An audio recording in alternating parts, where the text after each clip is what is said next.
special provision किया है because ultimately this cobalt, lithium, these are all needed for the sustainable energy also, green energy also. इसमें storage के लिए lithium का जो है इसका बहुत बड़ा योगदान होता है, तो उसके लिए भी हम काम उधर शुरू हुआ है. And shift towards the renewables and sustainability is our ultimate goal, but we also understand that this shift has to be gradual so that our industries get sufficient time to switch and so that India's vast population continues to get access to the low-cost energy. So let us talk not only about the climate change, but let us move on to the path of climate justice to mitigate the climate change. As Prime Minister Modi ji aptly said, when we speak only of the climate change, there is a perception of our desire to secure the comforts of our lifetime, but when we speak of the climate justice, we demonstrate our sensitivity and resolve to secure the future of the poor. And I am rather proud to say that when it comes to the sustainability, India is not dealing, but we are leading. We are leading in the world now. Today the world looks up for the significant strides we have made in addressing the climate change.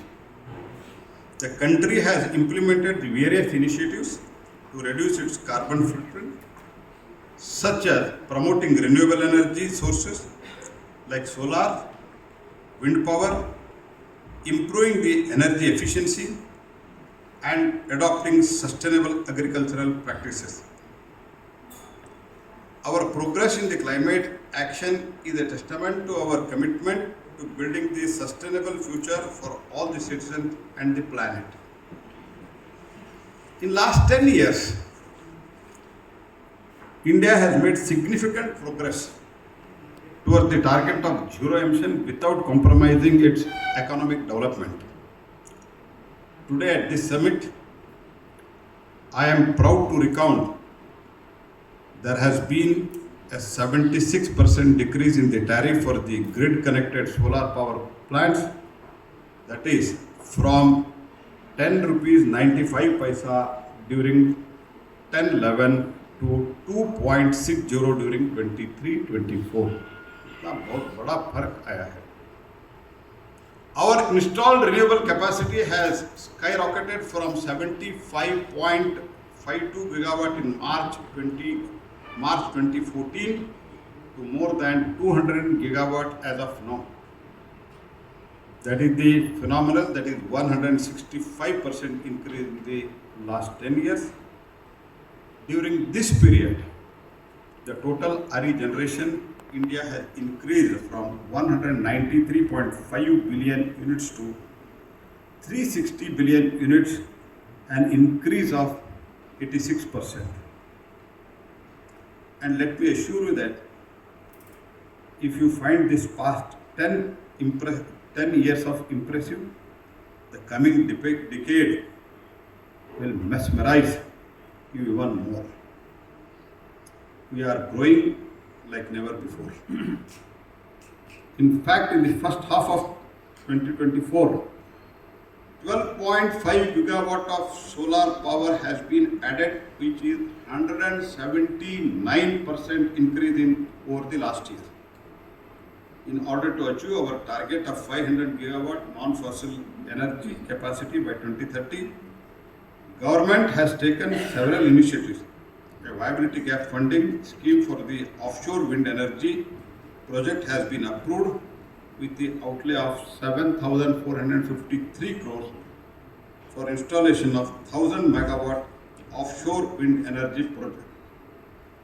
We are also implementing the National Green Hydrogen Mission with an overall outlay of 19,744 rupees. This mission is to make India the global hub of production, usage and export of the green hydrogen and its derivatives. As far as if I can put share one more thing. Green hydrogen में now जो western countries, developed countries जो काम कर रहे हैं, उसके साथ ही साथ भारत भी उसी स्पीड में काम कर रहे हैं, ये मैं आपको आश्वस्त करना चाहता हूँ. And the people who are sitting, who are from that field, that sector, they are aware, and we are trying to do this in the same speed what the other countries are doing today. National Green Hydrogen Mission is as per the vision of Prime Minister Modi. As he said, we have to move towards to zero defect and zero effect. Zero defect in production with no adverse effect on the environment. This is the policy overall. This is the sutra with which we are going ahead. So we are ensuring that our efforts towards the clean energy do not impact our competitiveness. And with the National Green Hydrogen Mission, we are confident of not only mitigating the climate change but also moving towards the energy Atmanirbharata. By 2030, the mission targets to achieve at least 5 MMT million metric ton of annual green hydrogen production capacity. Along with this, National Green Hydrogen Mission will bring about an establishment of associated renewable energy capacity of about 125 gigawatt and 60 to 100 gigawatt electrolyzer capacity. Whatever the NGHM, the overall this viability gap funding, the NGHM we are giving, in that there is a very big component for the manufacturing of the electrolyzer also. So this amounts to avoiding 50 million metric ton of annual CO2 and an estimated saving of about 1 lakh crore of the import. This is the impact of overall green hydrogen, what we are trying to pursue it, and which has actually work has already started, and in some of the cases also whatever the process has to be completed, process complete करके हमने order भी दे दिया है. For our households, PM Surya Ghar Muft Bijli Yojana is a game changer. It is set to install rooftop solar panels and provide free electricity up to 300 units every month to 1 crore household. And our farmers, for them, the PM Kusum scheme offers subsidies for installing the standalone solar pumps and solarizing the existing grid connected pumps.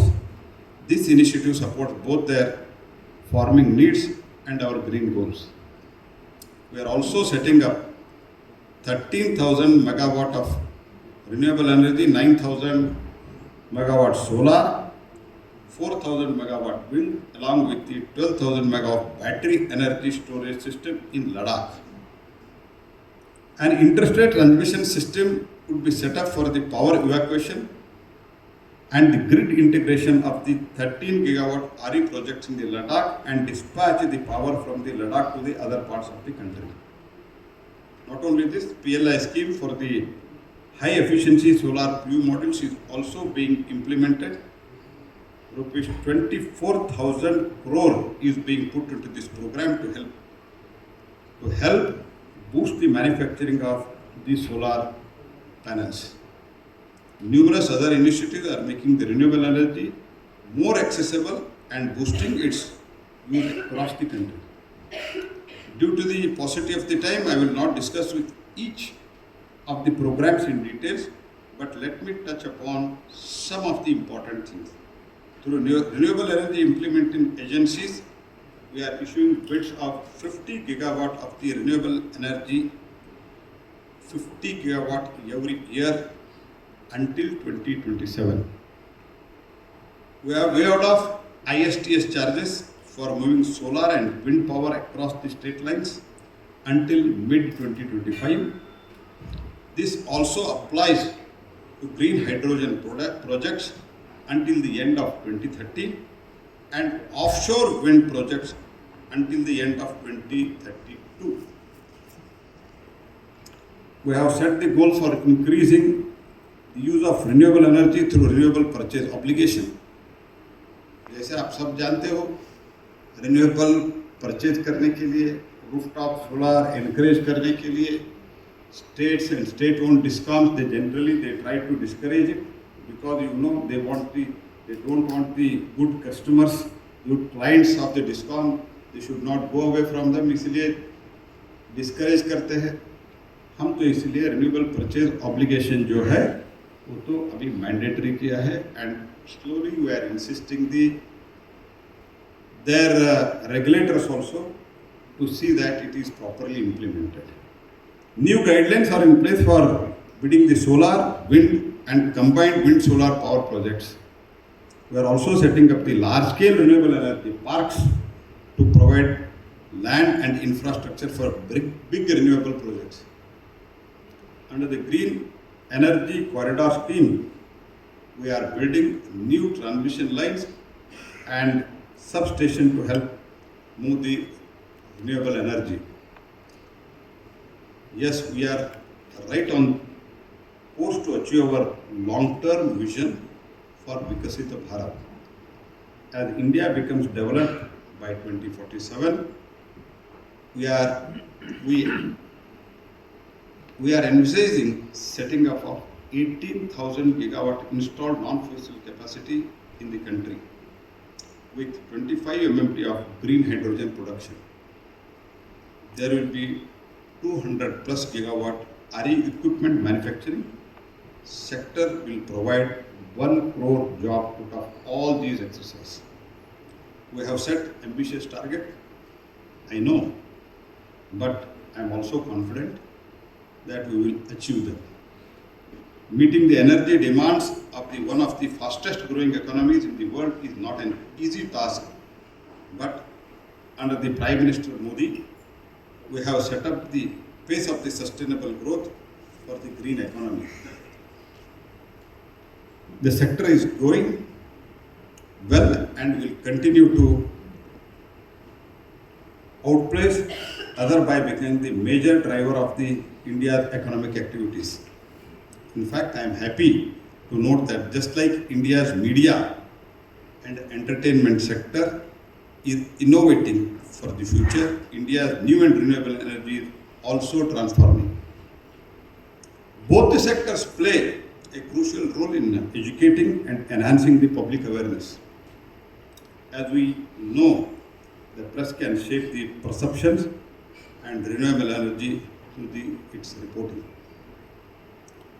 Publications like Mint are doing a good job in disseminating information about the renewable energy advancement, policies and environmental impacts.